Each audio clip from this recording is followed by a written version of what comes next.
이제 와서 200석 놓쳐 아쉽다. 민주당의 신주류? 누가 뭐래도 민주당의 비명계, 민주당에서 제외된 비명계 현역들을 대체한 인물들은 친이재명계 인사들입니다.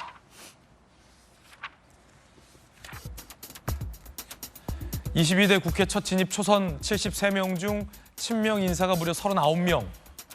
성남 경기라인 그룹에서 6명, 대장동 변호사로 일컫는 분들이 5명 등등. 새로 진입한 인원 중에 절반가량이 친명 인사로 채워졌다는 겁니다. 이번에 공천에 떨어진 비명계 인사들은 대체적으로 다 친명 인사들이 채워졌습니다. 경선 캠프 특보, 지도부 당직, 영입인재 등등등. 대체적으로 친명 색채가 더 강해졌습니다. 거기에 선거가 끝나고 나서야 이제서야 양문석, 김준혁 탓 얘기가 나오고 있습니다.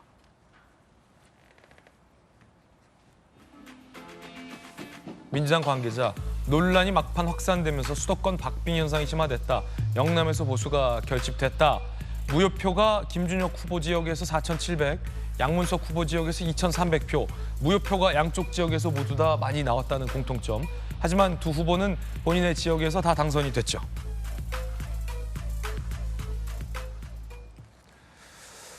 자, 그런가 하면 김준혁 후보가 성균관장을 만나서 퇴계 이황 선생에 대한 발언에 대해서 사과했습니다. 함께 보시죠.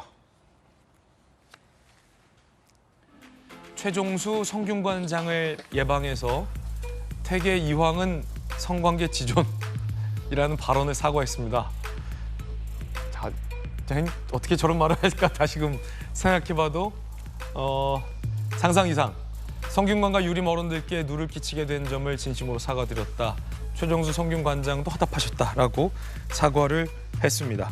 김형주 의원님, 다시 들어도 귀를 의심케 하는 발언들이 김준혁 후보의 발언들 중에 상당히 많았습니다.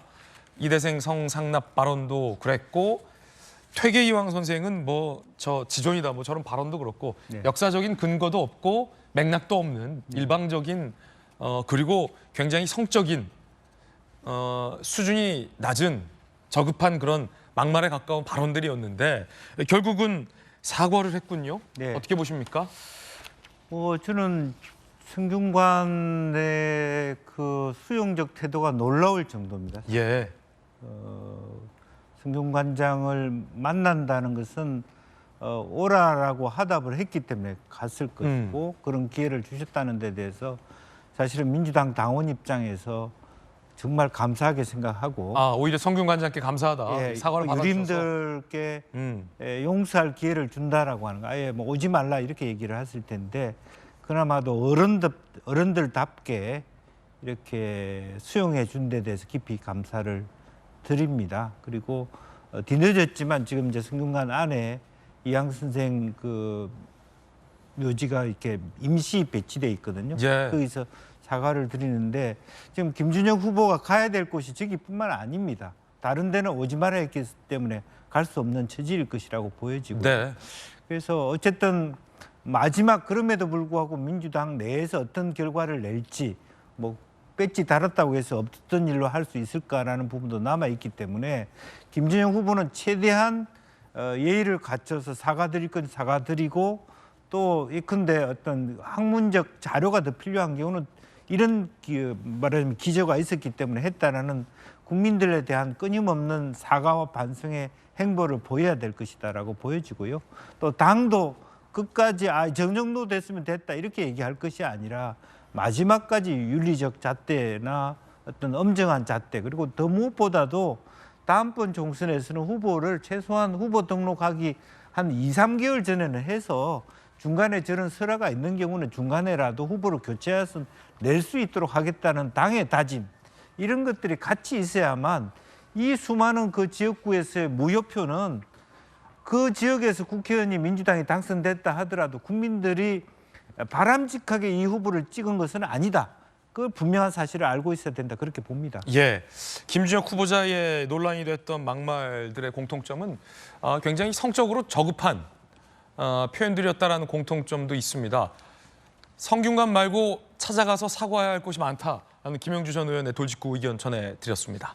그런데 김주영 후보가 이렇게 사과를 하는 모습도 보이고 있는데 또 다른 모습이 논란입니다. 정작 당선되고 나서 김어준 씨 유튜브에 가서는 언론이 나를 왜곡했다라며 날 변태 성욕자로 만들었다며 언론 탓을 했습니다. 화장실 들어갈 때와 나올 때가 다른 것 아니냐라고 지적하는 언론 보도도 나왔습니다.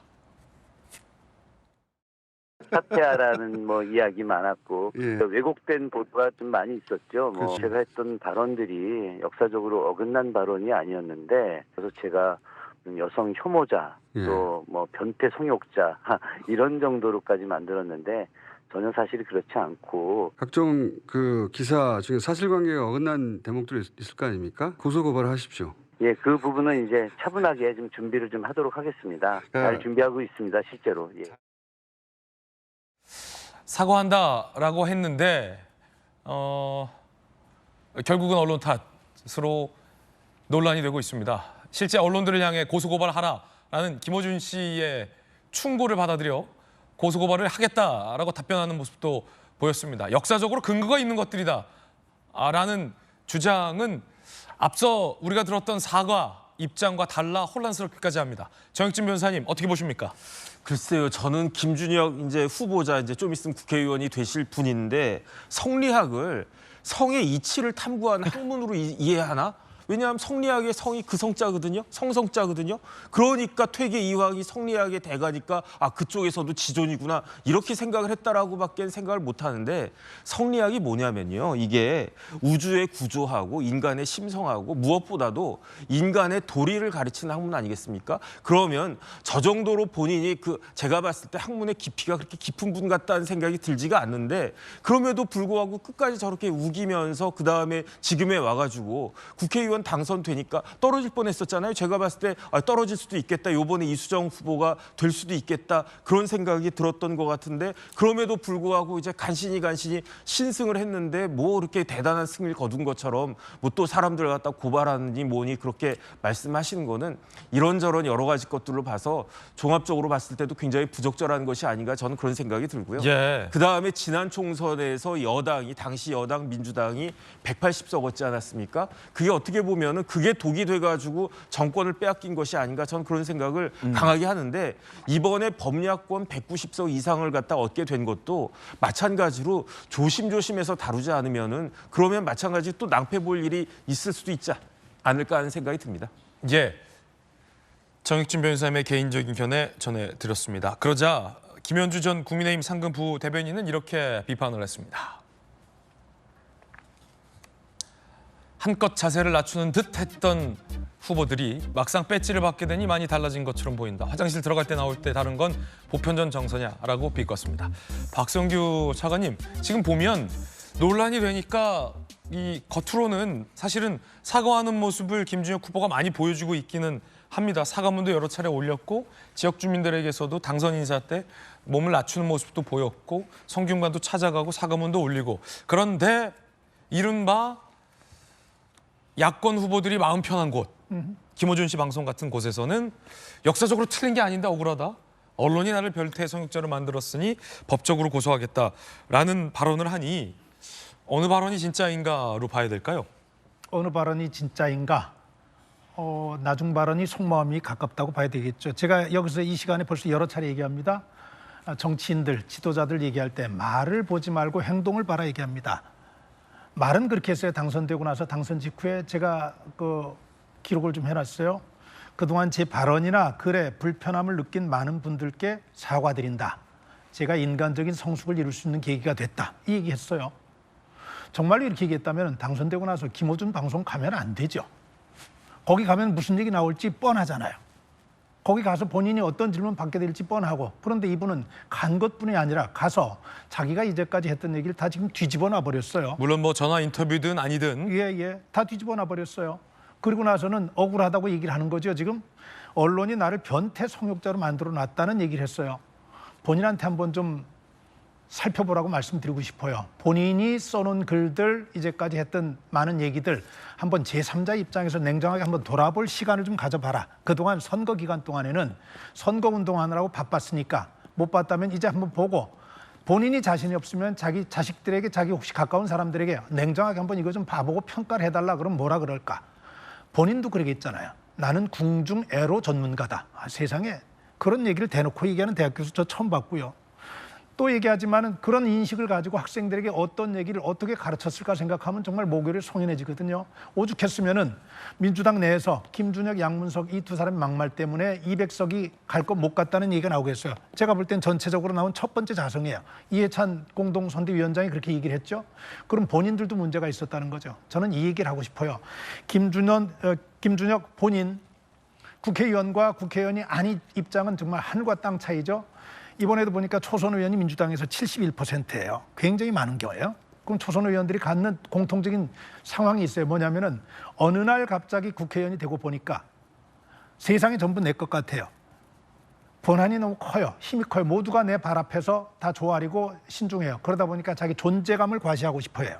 존재감을 과시하고 싶어 하면은 그 가운데서 말이든지 행동이든지 사고가 나게 돼 있어요. 저는 김준혁 후보 정말로 말과 행동을 이제 신경 써야 한다는 말씀 드리면서 이재명 대표의 민주당에도 좀 부탁드리고 싶어요. 이게 얼마나 선거 과정 속에서 우리 국민을 정말 속상하게 했습니까? 기분 나쁘게 했습니까? 아직도 마음을 못 푸는 분들이 있죠. 선거 끝났으니 이제 이겼으니 우리 공천 과정에서 잘못됐던 문제들, 선거 과정에서 어떤 문제가 있었는지 후보들의 문제 겸허하게 이번 다시 돌아보겠다. 그리고 다음번 선거 때는 이런 잘못된 공천이 이루어지지 않도록 최선의 노력 다하고 그런 제도적인 장치도 마련하겠다. 그런 약속을 좀 보여주는 것이 이런 상황 속에서 175석을 몰아준 대한민국의 그래도 유권자들에게 그런 정도 얘기를 하는 것이 민주당으로서는 예의다. 이렇게 생각을 좀 합니다. 그렇군요.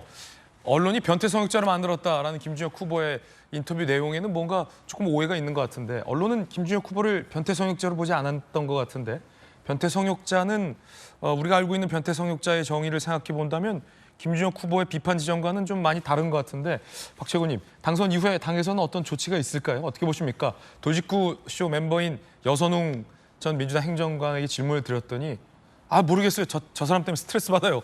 라고 저희 방송에서 얘기하기도 했었는데 박재가 어떠십니까? 글쎄요, 뭐 당에서 지금 이제 김준혁 후보에 대해서 어떤 구체적인 조치를 예정하고 있는지는 알기가 어려운 상황인 네. 것 같고 사실 본인이 이제 이렇게 행동으로 옮기면서 좀 사과를 하겠다, 찾아뵙고 사과를 드리겠다라고 했던 사람들에 대해서 직접 하나하나 지금 다 하고 있는 상황인 것 같아요. 아마 당 입장에서는 그 수습 과정을 좀 지켜볼 것 같고요. 다만 이제 저는 당선인께서 좀 조심하셨으면 하는 것은 행동으로는 저렇게 찾아뵙고 인사를 드리고 죄송하다라고 하면서 어떤 유튜브에 가서 이렇게 인터뷰를 하실 때는 사실은 그게 아니다. 내 진위는 그게 아니었다. 이렇게 이야기를 하시면 말과 행동이 좀 다른 인상을 주실 수 있다라는 점에서 사과의 진정성을 생각하신다면 지금은 그냥 계속해서 고개를 숙이고 행동으로 그냥 사과를 계속 해 나가는 것이 중요한 시점이고 지역을 돌면서 많이 부족한 후보였지만 그럼에도 선택해 주셔서 감사하다라고 자세를 낮출 때이다. 발언에 좀 신중을 또 기해 주셨으면 한다 이런 말씀 드리겠습니다. 예.